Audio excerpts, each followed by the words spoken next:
और जो कहता है दरगाह का 1 इंच भी नहीं देंगे, अरे जाके देख चार मीनारा के।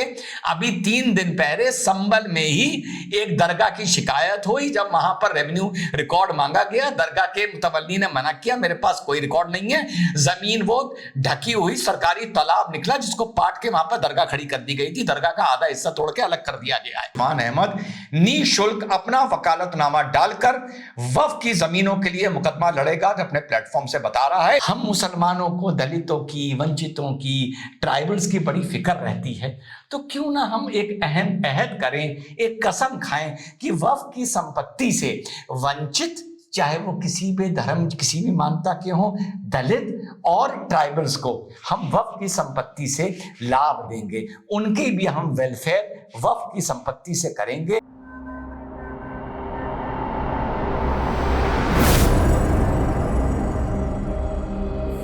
हेलो नमस्कार, सत श्री अकाल, अस्सलाम वालेकुम। कैसे हैं जनाब? पहले सुनिए कि एक सांसद ने, एक लॉ मेकर ने लोकसभा के पटल पर खड़े होकर देश को, स्पीकर को, इस समाज को, भारत की एकता और अखंडता को क्या धमकी दी है।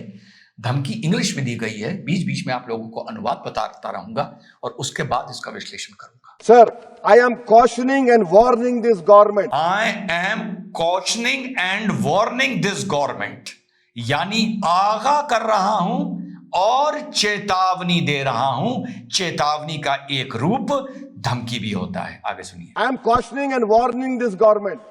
If you bring and make a WAF law in the present form, which will be violation of Article 25, 26 and 14, it will lead to social instability in this country. It has been rejected by the entire Muslim community. No WAF property will be left. Nothing will be left, I say. You want to make India Viksit Bharat? We want Viksit Bharat. You want this country to take back into 80s and early 90s? You want to take this country into early 80s and 90s. आप लोगों को पता है साथियों, ये बात क्यों बोली गई है? ये इसलिए बोली गई है, सन 80 और सन 90 के दशक में भारत में बहुत बड़े बड़े दंगे हुआ करते थे, बहुत बड़े बड़े। तब नरेंद्र मोदी नहीं थे, भाजपा का कोई असर नहीं था, आरएसएस भी बिल्कुल अपने हाशिए पर थी, एक तरह से अपने नागपुर तक सीमित थी।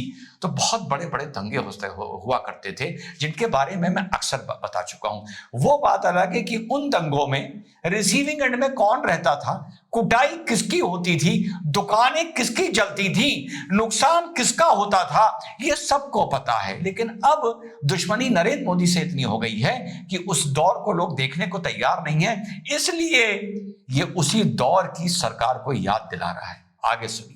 ये लोकसभा का पटल है, ये कोई चुनावी रैली या भाषण नहीं है, ध्यान रखिएगा। It will be your responsibility.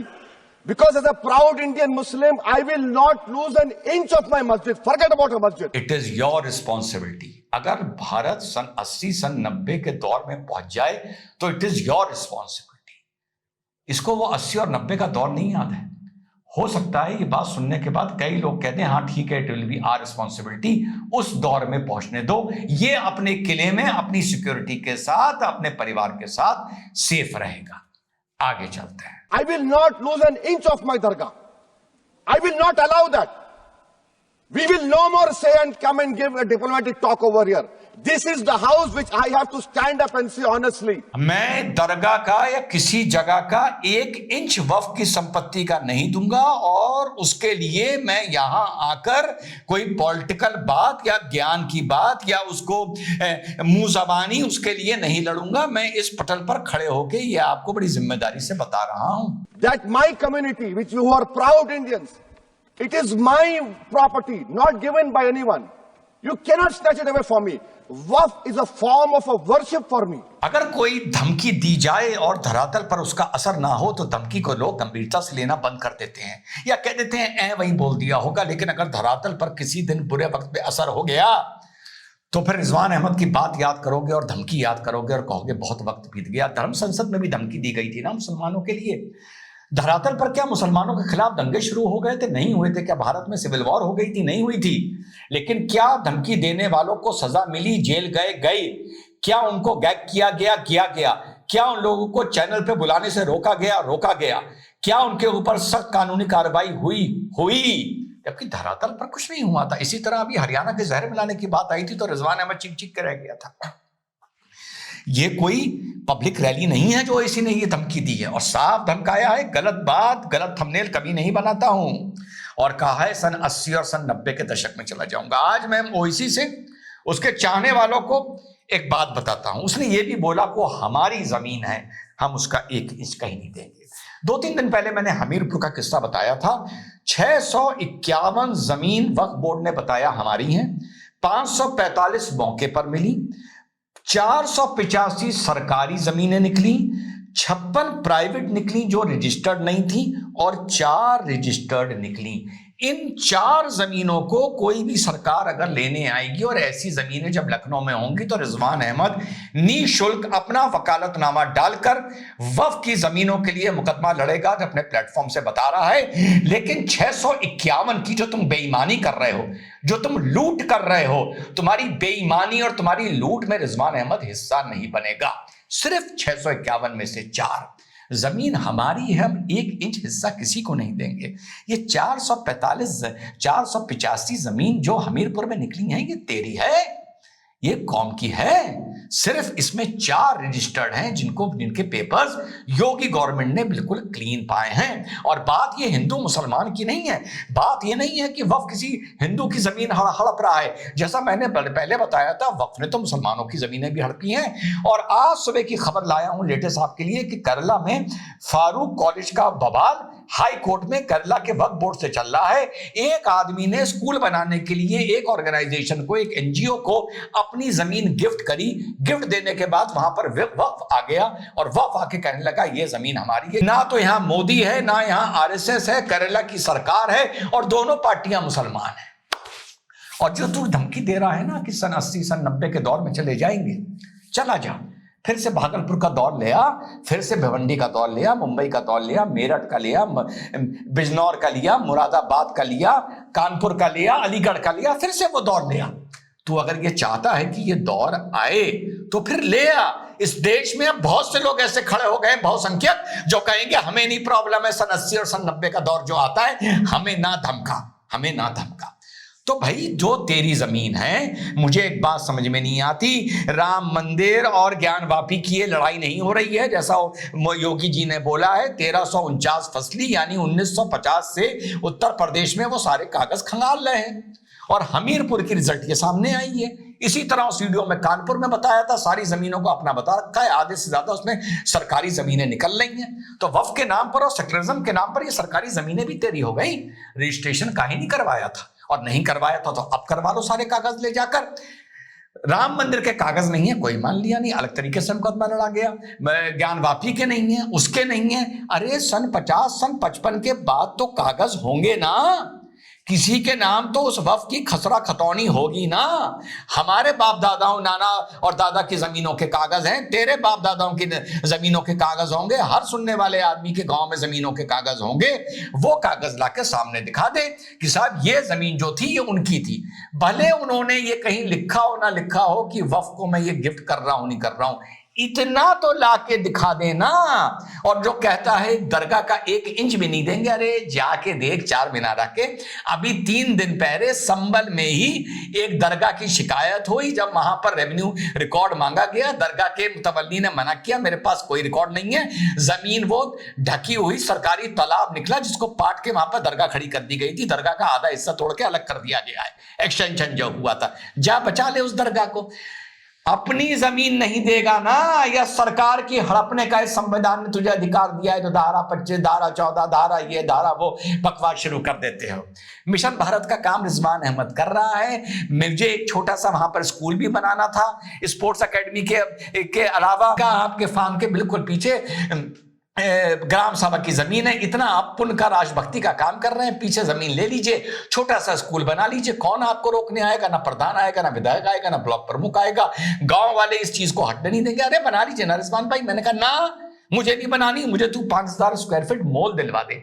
5000 square feet Rizwan Ahmad ने जमीन खरीदी, उसमें मिशन भारत मैंने अपने पैसों से वहां पर शुरू में बनाना शुरू किया। अब तो बहुत से लोगों का साथ मिल गया है। आज डीएम आए या आज से 50 साल बाद डीएम आए, अपनी जमीन का कागज दिखा दूंगा कि मैंने कोई सरकारी जमीन का कागज नहीं, सरकारी जमीन नहीं हड़पी थी, ये मेरी हलाल की कमाई की मेरी जमीन थी।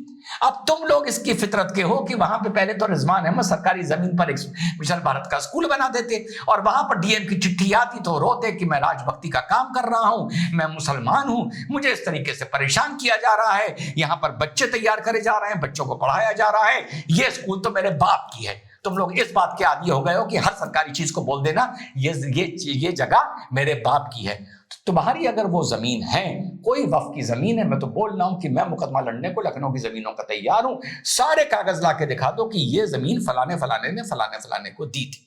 और अगर देश को ये जो तू धमकियां दे रहा है कि सन 80 सन 90 के दौर में चला जाएगा, अगर तू लोकसभा के पटल पे खड़े होकर बोल रहा है, वहां पे अगर तुझे किसी ने नहीं टोका ना रोका, अपने मन से बता दूं, जाता है तो चला जाए, कोई फर्क नहीं पड़ता। और किसी भी युद्ध में घुसता है, किसी भी सिविल डिस्टर्बेंस में घुसता है तो घुसेड़ के देख ले, तेरी भी ये मनोकामना 2025 से 30 के बीच में पूरी कर ले, अगर तुझे इतना शौक है।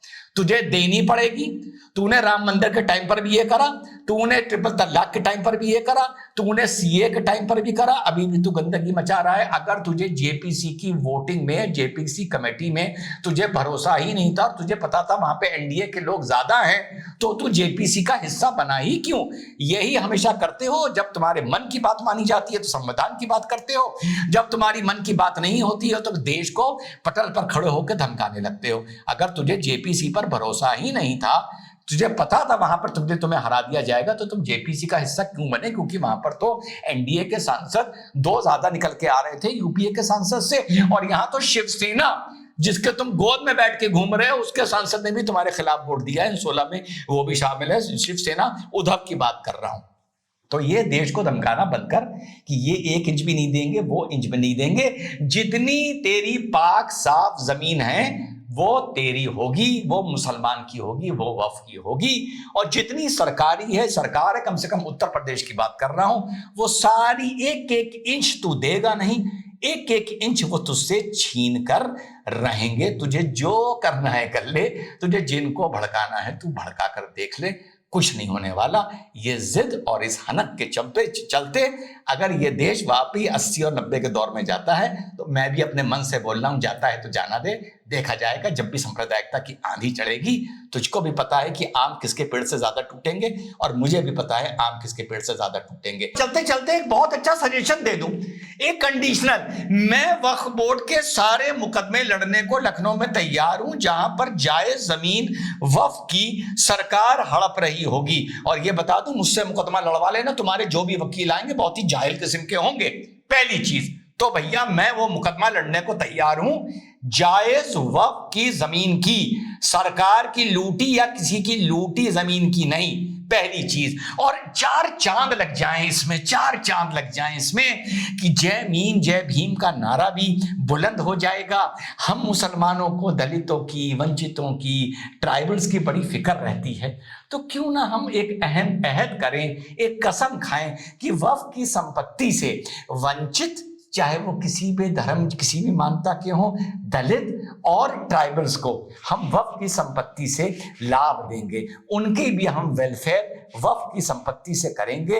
हम वक्फ को एक समुदाय या सांप्रदायिकता या मुसलमान के हिसाब से जोड़ के नहीं देखेंगे। जय मीम जय भीम का नारा हम बुलंद करेंगे। अगर ये बात आप लोग मेरी मान लें तो यार कसम से आई लव यू कहूंगा।